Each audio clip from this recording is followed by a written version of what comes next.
Hi, welcome. It's been a little while. For the last couple of weeks, it's been nice just to be immersed in the present without thinking too much about documenting it. I've actually been thinking a lot about creativity and boredom recently.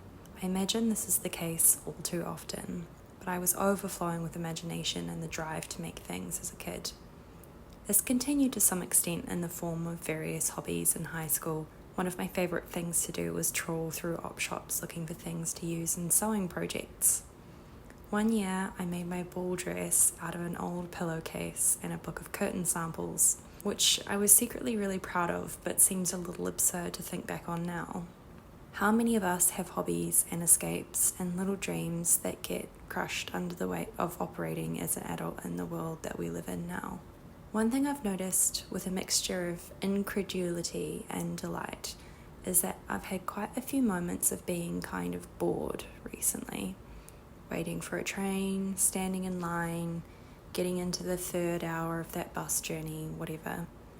And it's novel, it's new. When am I bored in my normal life?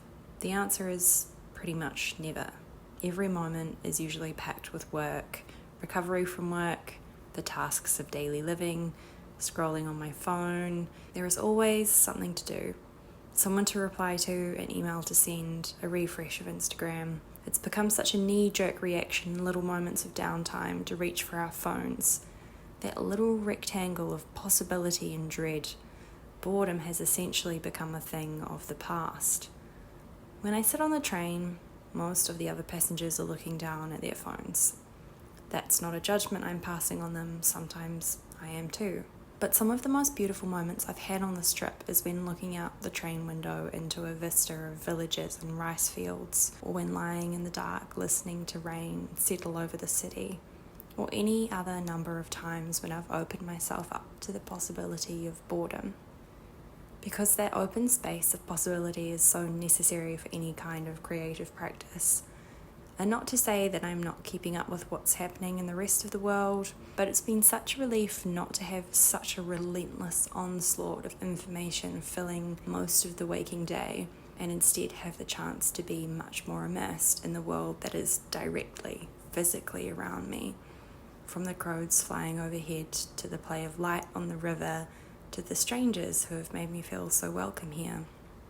And the tragedy is that that's a way of paying attention that is so hard to find the time or mental capacity for in everyday life, that some of us have the privilege of engaging in more than others.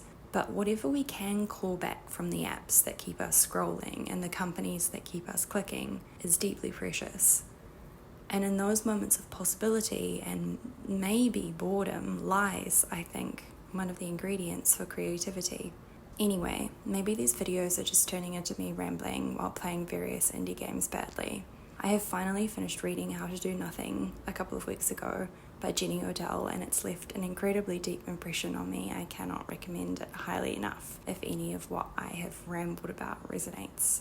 I would love to hear your thoughts. So, until next time.